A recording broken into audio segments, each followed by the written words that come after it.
আবুল সরকার, আমার এত কষ্ট লাগছে, সে আমার মুহাম্মদ সাল্লাল্লাহু আলাইহি ওয়াসাল্লামের নূরকে নিয়ে ব্যঙ্গ করতেছে, সে কোরআনকে নিয়ে ব্যঙ্গ করতেছিল। আমি নিজে তার বক্তব্য শুনছিলাম। সে বলতেছে কোরআন এক একবার এক এক কথা বলে, একবার বলে আউয়ালু মা খালাকাল্লাহু তাআলা নূরি, আরেকবার বলে কি, আরেকবার বলে কি, সে তার মতো করে ব্যাখ্যা দিয়ে যাচ্ছে। আল্লাহ নাকি একবার কইছে আমি প্রথমে ফেরেশতা বানাইছি, আবার কইছে আমি নিজে আমার নূর বানাইছি, আরেকবার নাকি আল্লাহ বলছে মুহাম্মদ সাল্লাল্লাহু আলাইহি ওয়াসাল্লামের নূর আগে বানাইছে। আওয়ালু মা খালাকাল্লাহ ইশক, প্রথম সৃষ্টি ইশক। আওয়ালু মা খালাকাল্লাহ মিন নূরি, নূর, প্রথম সৃষ্টি নূর। আওয়ালু মা খালাকাল্লাহ আরশ, প্রথম সৃষ্টি আমার আরশ। দেখেন, আওয়ালু মা খালাকাল্লাহ রূহ, প্রথম সৃষ্টি আমার রূহ। কয়টা হইছে? এক মুখ হইছে, দুই কথা কয়, হ্যাঁ মুখ কয় না হুক কয়? এক মুখে দুই কথা কইলে হ্যাঁ মুখ থাকে, হ্যাঁ তো মুখ থাকে না, তো হুক হয়ে যায়। বাউল গানে আপনারা যারা গেছেন, দুইজন থাকে বাউল গান গায়, পালা গান যেটাকে বলে। আপনারা অন্তর থেকে, আমি যারা গেছেন, যারা যান নাই তাদের দরকার নেই, বলেন তো ওই বাউল গান যারা গায় বা পালা গান যারা গায়, তাদের গানের মধ্যে অশ্লীলতা আছে নাকি নাই? আছে। মায়ের বুকের দুধ নিয়ে কথা বলে, মানুষের পাছা নিয়ে কথা বলে, মানুষের গোপঙ্গ নঙ্গ নিয়ে কথা বলে, বলে নাকি বলে না? বলে।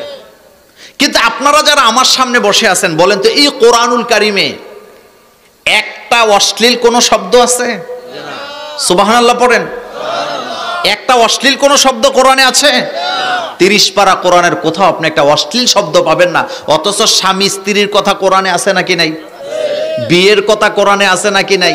সন্তান জন্ম দেওয়ার কথা কোরআনে আছে নাকি নাই? কিন্তু অশ্লীল কোন শব্দ নেই। এটা কোরআন, এটা পবিত্র কিতাব। কিন্তু বাংলাদেশে দুইটা গ্রুপ আছে, কথায় কথায় আল্লাহকে আসামির কাঠগড়ায় দাঁড়া করায়, নবীকে আসামির কাঠগড়ায় ধরা করায়, আল্লাহকে তারা দোষ দেয়। এমন জুলুম করার মতো দুইটা পার্টি আছে, একটা হলো লালনবাদ আর একটা হলো বাউলেরা। মনোযোগ আছে আপনাদের? লালুন্যায় গান লেখছে কি শুনেন, যেমনে নাচাও তেমনে নাচি, এরপরে শব্দটা কি?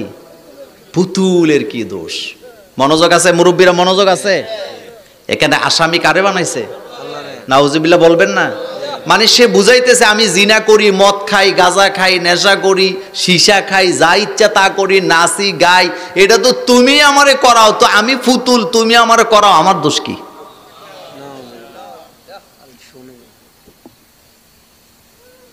এই বছর লালনের আখড়া মেলা হইছে, 12 মন গাঁজা বেচা হইছে। ফেরেশতারা খাইছে এডি না? আপনাদের এই অঞ্চলে গাঁজা নাই বোধহয়? আচ্ছা, যেডি গাঁজা খায় এডির কমন সেন্স ঠিক আছে নি? হেতে দক্ষিণে যাইতে কইলে কথা সত্য নি? আমি একদিন নিশা টাওয়ার, আপনারা তো জান কুমিল্লা রেস কোর্স, নিশা টাওয়ারের সামনে আমাকে কে কে যেন ওই যে রিক্সায় উঠাই দিবে, তো এক রিক্সাওয়ালা আইসাকে হুজুর আপনি উঠেন, আপনার আমি চিনি, কিন্তু তার চেহারা সুরত দেখিয়া আমি কই না আমি তোমার রিক্সাতে উঠব। হেতে কয় হুজুর বেশি খাইছি না, এক টান দিছি। চিন্তা করছেন? যারা নেশা করে তার কাছে বউর জিনিসপত্রেরও দাম নাই, বাপের সম্পদেরও দাম নাই। কথা কি ঠিক? বাংলাদেশে আমার একজন আত্মীয়, কথা তো রেকর্ড হয়, তিনি চিফ ইঞ্জিনিয়ার ছিলেন, তো ওনার ছেলে নেশা করত। আমি ওনার জানাজার ইমামতি করেছি, উনি ওসিয়ত করে গেছে মোল্লা নাজিম আমার জানাজা পড়বে, কিন্তু আফসোস ছেলেদেরকে কোরআন পড়াতে পারে নাই। ছেলে নেশা করত, ওনাকে পিস্তল ধরতো মাথার মধ্যে, যতক্ষণ টাকা না দিত ছেলে যাইতো না। আচ্ছা বলেন তো, একটা ছেলে বাপেরে সম্মান করার কথা না? কিন্তু সে পিস্তল ধরছে কিসের জন্য? নেশার জন্য। কিসের জন্য? একটা পরিবারে যদি একটা নেশাখোর থাকে, এই পরিবার কি ধ্বংস। একটা পরিবারের সমাজে যদি, একটা গ্রামে যদি 5টা নেশাখোর থাকে, পুরো গ্রামটা কি ধ্বংস। লালনের আখড়ায় গেলাম, যায় দেখি একটা হুক্কা সাজায় রাখছে বড়। আমি নিজে ঢুকছি সেখানে, দাবা আপনারা কি বলেন?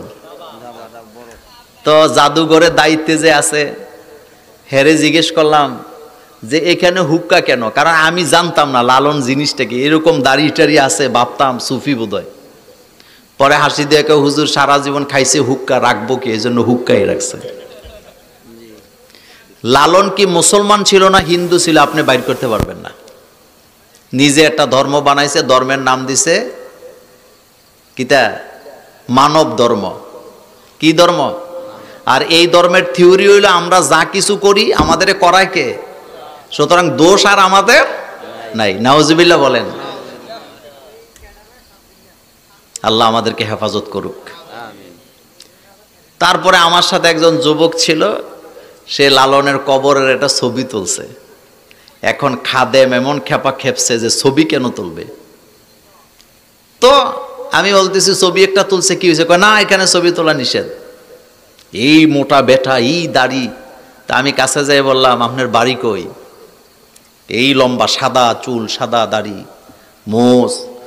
লালনবাদীদের একটা মানে সিস্টেম হইলো, মোষ ছোট না বড়, মানে কান্দে না হাসে বোঝা যায় না। তা আমি খাদেম রে যাই বললাম যে এই আপনার বাড়ি কই? কয় কুমিল্লা। কোথায় বাড়ি? মনে মনে ভাবলাম কুমিল্লা নোয়াখালীর মাল সব কাজায়, সব জায়গায় আসেনি। তা আমি হাসি দিয়ে গেলাম আমিও কুমিল্লার মানুষ। এখন আচ্ছা ঠিক আছে, কয়েকটা তুললা চলে যান।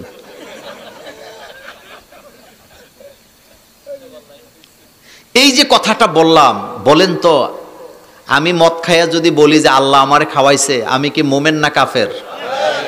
আমি জিনা কইরা যদি বলি আল্লাহ আমারে দিয়ে জিনা করাইছে, আমার ঈমান আছে না গেছে?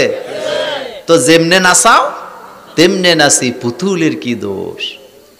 ফাইজলামি করার জায়গা পাও না মিয়া। আমি আমার বাড়ি তিতাসে, তো এক এই রকমের ভণ্ড, আমার বাপের আবার সে দোস্ত মানুষ। আমার একদিন ছাত্র জীবনের কথা, উনি আমার বলতেছে তাব্বাতিয়া দিয়া সূরা দিয়া নামাজ পড়লে নামাজ হবে না। মনোযোগ আছে নি? কোন সূরা? মানে শয়তান না মাথা। তো আমি তো বুঝি নাই। আমি বললাম যে হবে না কেন? কয় তুমি নামাজে দাঁড়াই আরেকজনের জন্য বদদোয়া করতেছ, তো তোমার নামাজ হইব কেমনে? তো তাব্বাত ইয়াদা সূরার মধ্যে আসলে তো বদদোয়াই নাকি?